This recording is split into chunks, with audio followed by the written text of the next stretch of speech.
With Robotaxi coming just around the corner, don't go looking. It's not literally around the corner. It's metaphorically, but just you wait. It will be there soon enough. We've got someone who comes on to talk to us a little bit from a tech and engineering background who understands EVs and things like that. I got Phil Beisel with me.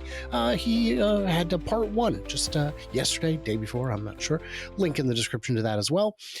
And we are talking about his amazing article about this very topic that goes into an absurd amount of depth that I appreciate. We're in the weeds. That's why you guys are watching this.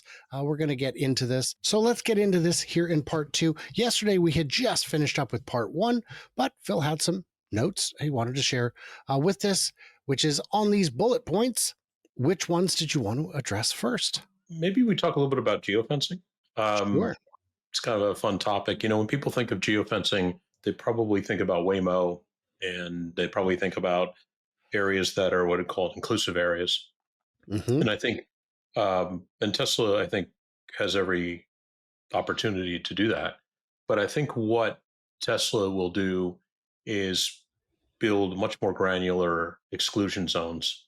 And part of it will be in this phase, which is the trial phase in Austin. And the purpose of that is they probably want map out certain intersections or certain thoroughfares where they're not 100% confident. So if they come through their their testing and they jump right into this in June and they're not happy with a certain intersection, they can just map it out. So there'll be no routing through it, and they can change that geofencing. Quite not only is it granular, but it's probably very real time.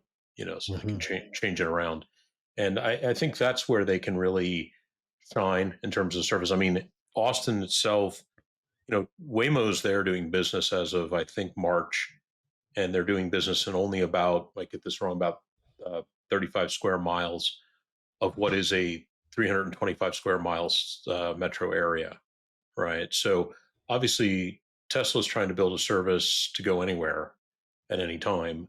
But when you start the trial, it might make a lot of sense to simply exclude certain areas. And that, I think that technology will persist. This dynamic geofencing technology will persist through the long haul of robotaxi, because there are plenty of places in cities where they'll want to build exclusion zones. And eventually, using their own AI from observation, they'll probably build them dynamically where they think that there are trouble brewing, if you will. You could imagine. An example of those kinds of restrictions I can think of off the top of my head is Cruise had blacklisted Lombard Street in San Francisco, and Waymo and Cruise had blacklisted all highways. So if you were trying to do a head-to-head comparison, as many folks on YouTube did, you would find you couldn't. Well, no, you really, I mean, it would be a different route with a different duration, a different total distance. So, if I'm the taxi operator, I'll take you the long way. Yeah, let's rack up them miles. No, but they could. What else on here? Did you want to talk about the capturing of high fidelity data? Talk a little bit about that. I mean, we're all aware that Tesla vehicles have 8 cameras, audio input, tremendous amount of vehicle data, which people refer to generally as telemetry, IMU data, GPS data. And we are also aware that a lot of this data makes its way to Tesla for the purpose of training FSD, right? I think in the case of robotaxi, this becomes something like, as you mentioned before, a black box, in the sense that they will record all this data and they will transport this data to the Tesla cloud so that they will know observationally of any type of problem. They'll know exactly what happened because they'll see what the car sees, 360 degrees, 8 external cameras. They'll have audio and so forth. And I think that's super important for both our own aspects of safety, as well as debunking any potential issues that come up where, there's claims that the robotaxi caused some kind of accident or issue when it may not have at all, and they would have that evidence. So, and a lot of that data will then make its way back into training as well. But I think the primary goal of data capture is what I said, and I think on the long term basis they'll continue to do this as they roll out multi-city, but they may narrow the scope because the data is so so heavy that they may narrow the scope to around. If you think about it, what's happening here is they're recording the data, and the data is being spooled out to the flash storage system of the car. They can cherry pick any pieces of that and discard other pieces that they don't want, and cherry pick a component of it and say, okay, this portion moves to the cloud. And they would do that maybe, um, you know, a minute before an incident to a minute after an incident, or maybe, you know, 30 minutes after an incident occurs while the car is immobile and there's something occurring. So I think it's something that uniquely, it's almost funny, it kind of folds into the obvious, but it's something that uniquely they can do because essentially the sensors are doing it anyway, so they can multiply down on why they're using them. And I would expand that to say it's not just bad behavior we're recording. It could be good behavior. It could Mhm. be, there's a lot of, one example is a lawyer had shared with me was avoid this because investors may sue you. And the question was raised, well, because they lost money. And she said, no, because they're allowed to, and they didn't make as much as they wanted. You could have people complain, the car almost crashed and I would have gotten hurt. And then you pull up the data and find that, no, you were going to crash and the car saved you. Even though you felt uncomfortable, it did exactly what we wanted it to do. And an even better real world example was Tesla needed examples of occluded stop signs. So it just pushed the query to the fleet. And the next morning it was inundated with photos of occluded stop signs, or of what the car thought might be occluded stop signs. So you can get all kinds of data that way, and you don't have to have all of it. And but in order to sift through to find the good parts of the data, you would need a very large and powerful computer. If only Tesla had one of those. Yeah, only. Yeah, I mean, absolutely. During the trial, you can be assured that all the data is recorded, full Hmm. fidelity at all times. Has to be. There's no reason not to, for God's Hmm. sakes. Hmm. Um, Hmm. yeah, I mean, it may not all stream in real time. No, It may be waiting for Wi-Fi bonding at when the at a cars are charger or something. charging. Yeah. Yeah, but it will make its way to the cloud and become an indelible record. And then, as you said, they can use it for positive and negative use cases. Yeah, it's not like they're going to preserve it so all of it can be displayed at the Smithsonian, though some of it might be interesting. Yeah, Any other parts on this before we get on to part two that you wanted to address? no, I think we can jump All over. right. Phase two, multi-city. Once the Austin trial achieves its core objectives, roll it out. Expected to target a mix of in-state and out-of-state urban centers, DFW, for example. And you believe that is when the Cybercab will actually be put into use. So Yeah, my two-part question, and then I'll have you explain this. First question is: no robotax, no Cybercab on day one, and when do you expect phase two to commence? yeah, that's a great question.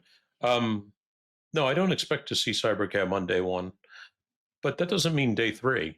I mean, uh, what I mean by that is I don't think we don't have a fixed definition of what happens in Austin. So they'll start the trial, limited number of cars that we discussed earlier. They may bring out a few cybercabs at some point, a month later, who knows? Clearly, we've seen evidence that they're building them. Mm-hmm. So, so I think that will happen. Now, when do we start on multi-city? What I call phase two.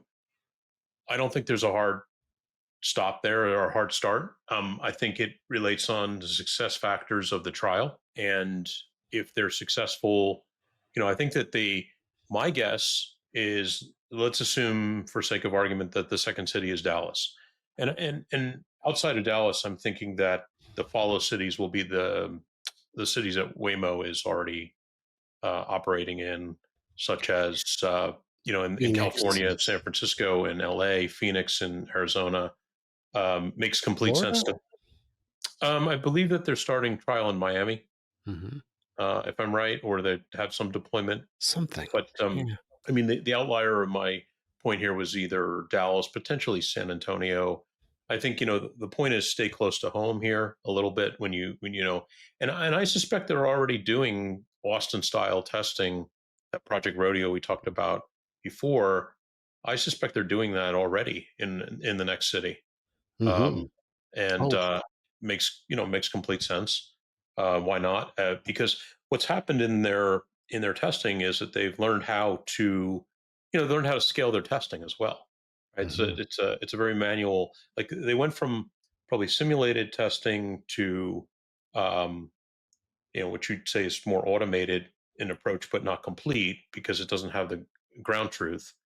And then they went to manual testing across city streets, intersections, highways in Austin, and they're probably all over that now, and they probably mapped every single street. As they move into the next city, they understand how to scale that process. And I don't think they're going to test it in every city infinitely. I think there's a stopping point there where, in other words, nothing, by the time they get to phase three of this, uh, and they're going into, Des Moines or Cincinnati or wherever, I think it's really now just deployment at that Hmm. stage, right? But that phase will probably be the introduction more formally of Cybercab. We'll start to see that. And I suspect that, that aligns with what we heard about their production in early 2026 and get those cars moving in volume into those cities. So my question for you, and I'd like an answer to this in the comments as well, is if they deploy in Houston or in San Antonio, will they ship them with a car hauler or will they just send them on their way? That's a great question. Because I would love to see Yeah, a convoy of 100 of it these bad it would boys. be quite cool. Obviously, it's a bit of a range bound issue because Yeah, Cybercab only San Antonio, in you could make it. yeah, you can make it to San Antonio for sure. Um, the Cybercab is inductively charged only, so it can't appear at any supercharger and do anything. Um, it's only set up for either augmented superchargers that have that infrastructure or A uh, new. the cleaning the cleaning and charging infrastructure that they'll put in place. And they'll start in the metros, right? So it would be cool as hell. I don't suspect that they will do it, I but don't suspect they will either. Maybe but at some point. if they go to San Antonio, I would advise they do it. Hmm. Well, here's the thing: is I forget what they call those little metal balls that bonk, and you know what I'm talking about. What are those called? Those perpetual Yeah, motion yeah. machines. Well, they're not. But yeah, No, that the is perpetual motion machine. if I want to move one cybercab to city X or Z, I only need to move one from A to B, B to C, C to D, all the way down the line. In 1 hour, I can just deploy every city keeps city A has one fewer, city Z has one more Mhm. because I only had to move one cab per city, and we did the whole journey. That's how, if you want to have a child in less than 9 months, you just get 9 women pregnant and then have a child in 1 month. Well, this would actually work unlike that. Not that I've tried. I haven't done the research myself. But I have it on good authority. So it would be interesting. In the comments, I do wish to know from all y'all, how will they move the cybercabs once the network is fully out and going? Yeah. And I agree with you. If they had to stop and charge on the way, you're not going to want to put in 50 chargers in a place that's probably never going to need them so you can move 500 cabs.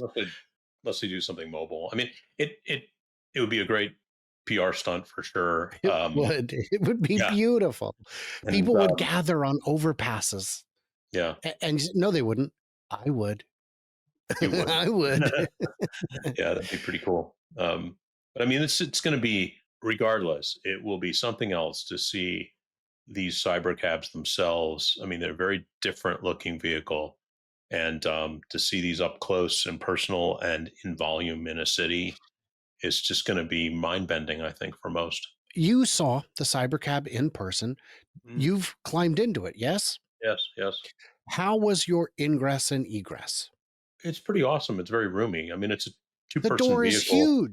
Yeah, it's a two-person vehicle, because there's none of the space in the front is taken up by driver controls, so you have a huge amount of leg room. The screen is Yeah, massive. yeah. I don't know what the full use for the screen will be as they get going with the thing. Oh, But I I, mean, I we do. can guess. We can guess. Well, But yeah, it's going to be linked to your phone. It yeah, knows who you are. Your account comes up, your right, Spotify, your YouTube. right. So it's that.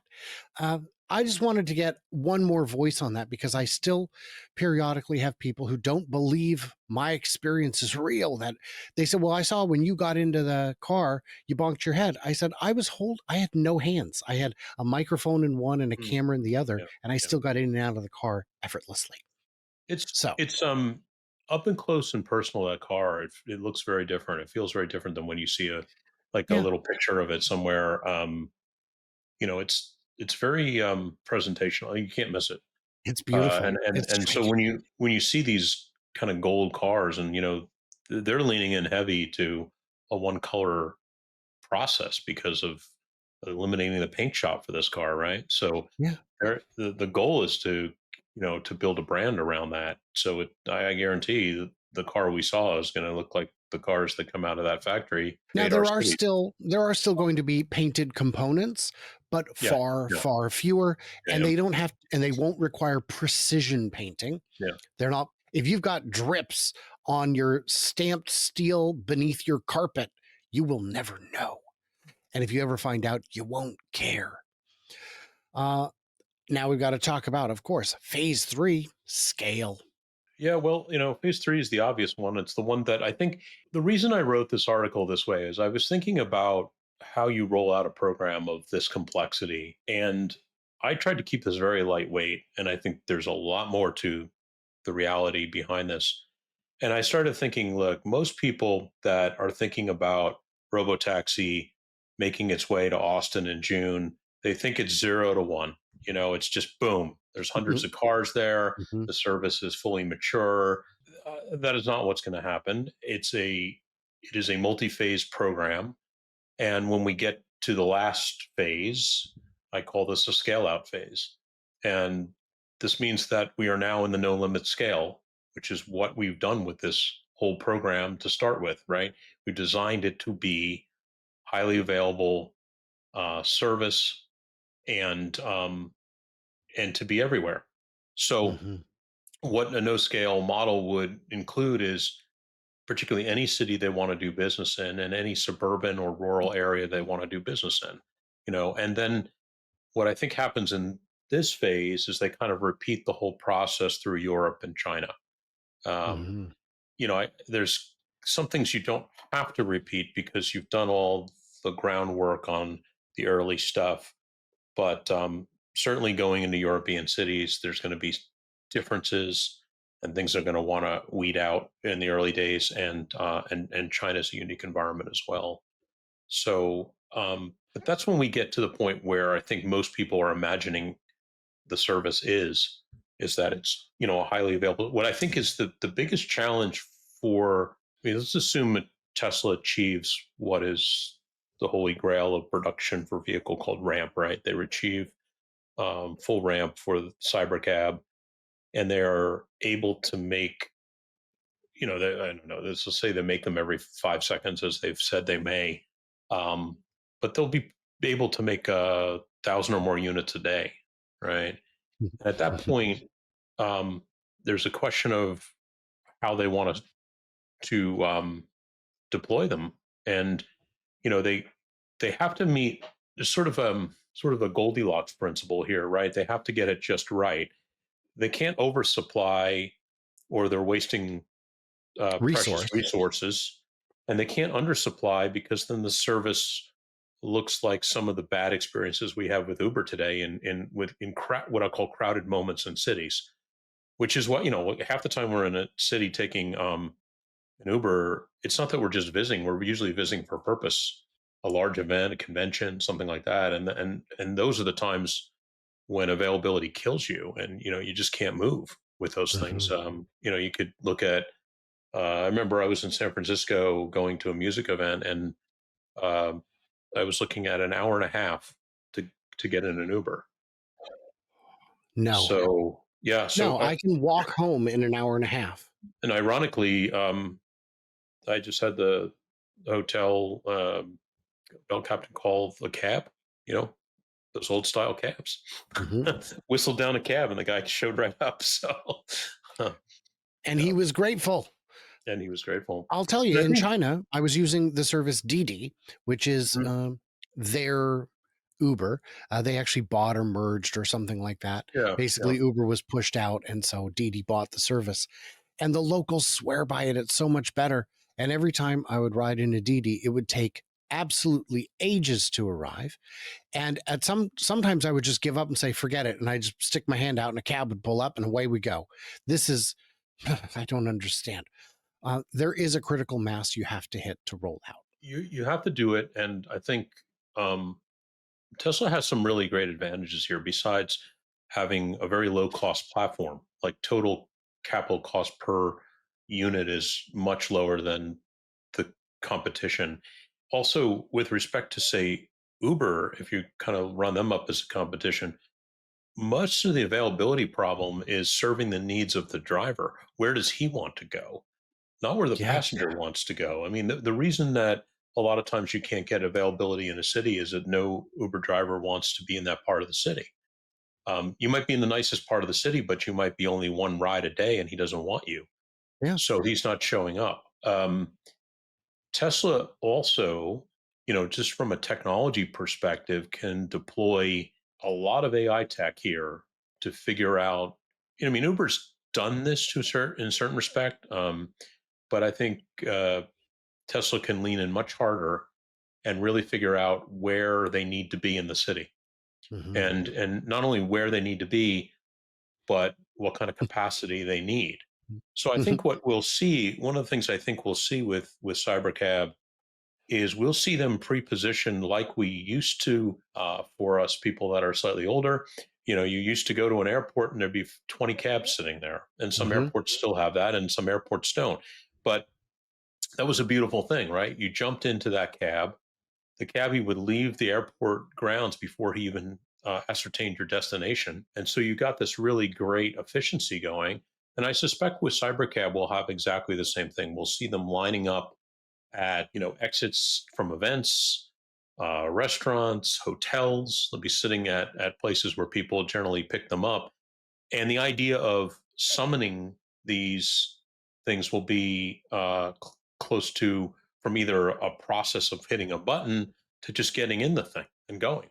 You know, and since you'll be able to eventually, and I don't know when this comes into play, but you'll eventually be able to talk to these cars in a very very fluid way, just as we're talking, or as you would talk to a cabbie, that really cuts down further and builds more efficiency into that ride, because you can say, this the cybercam can start moving before you actually set a destination in that case, right? Because you can literally say, as it's getting out of the parking lot, take me to the airport, and it can interrogate you. What terminal?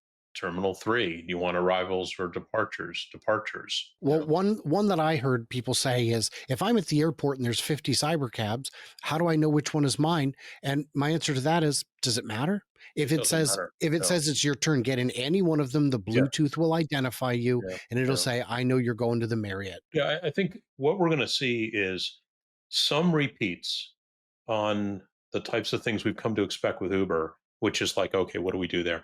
We license plate match, right? So, okay, Toyota Corolla license plate, XYZ is going to show up, you license plate match. But those will be in circumstances, eventually those will be in circumstances where you're far away from any volume. In a Right. place where there's volume, you'll just crawl in one, and it'll immediately recognize who you are from the presence of your phone. And And away you go. yeah, and in fact, not only will it recognize who you are, but it will have recognized all previous conversations. Hmm. I mean, think about that to a certain, if you had your own personal limo driver and that person has built up a long history, the next time you grab a cybercab out of some hotel in San Francisco and you say, "Take me to the airport," And it's my guy. it's your guy. It knows that it's gone to Terminal 3 to like it knows that you want to be dropped off in arrivals. There's a lot to this. We've gone on for days. If you want the rest of the story, you can head over to Phil's article, which is linked, but I'm just going to read the conclusion here. Cybercab will likely saturate cities, becoming the most common vehicle on the road, just like yellow cabs were in New York back in the day. Designed for low cost, high volume production, it will reshape urban mobility. If robotaxi succeeds, it won't just outpace current services, it will redefine the landscape of transportation. And here's the thing with disruption, people do not see it coming until it is here. Robotaxi may start within the Austin city limits, but it was built with a no limit philosophy. Phil, I do want to appreciate you so much for your time. Thank you for that. Everybody Thank in the you. comments, what did we miss? What did we misunderstand? Leave it. I demand. I'm going to have to unfortunately require comments be mandatory for this video. So if you've made it this far, I'm sorry, but you are on the hook. And if you didn't, well, I can't scold you because you've stopped watching already. Everyone else, stay tuned, stay juicy, and I cannot wait to hear from you clever robots on the flippity flop.